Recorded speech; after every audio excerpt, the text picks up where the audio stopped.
सर्वांना माझा नमस्कार.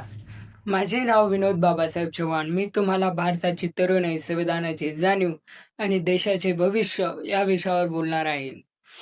सर्वप्रथम तुम्हा सर्वांना भारताच्या 76व्या प्रजासत्ताक दिनाच्या खूप खूप शुभेच्छा. उत्सव हा भारतीय संविधानाचा, महामानव डॉक्टर बाबासाहेब आंबेडकर यांना वंदन करण्याचा उत्सव, हा भारतीय प्रजासत्तेचा, समान हक्क आणि मूलभूत अधिकाऱ्यांच्या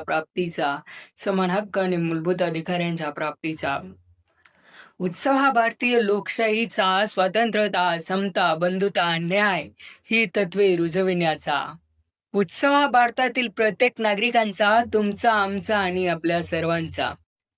मित्रांनो, आपला भारत देश 15 ऑगस्ट 1947 रोजी इंग्रजांच्या जुलमी राजवटीतून स्वतंत्र झाला.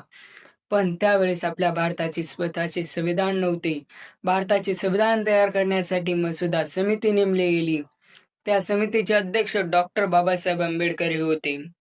अखेर आपल्या भारताचा संविधान हा 26 नोव्हेंबर 1950 रोजी लिहून पूर्ण झाला आणि तो 26 जानेवारी 1950 रोजी आपल्या भारताचा संविधान अंमलात आला. त्या दिवसापासून आपल्या प्रजेला खरी सत्ता, खरे स्वातंत्र्य हे 26 जानेवारी 1950 रोजी पासून मिळालेले आहे. 26 जानेवारी हा दिवस संपूर्ण देशभरात भारतीय प्रजासत्ताक दिन म्हणून साजरा केला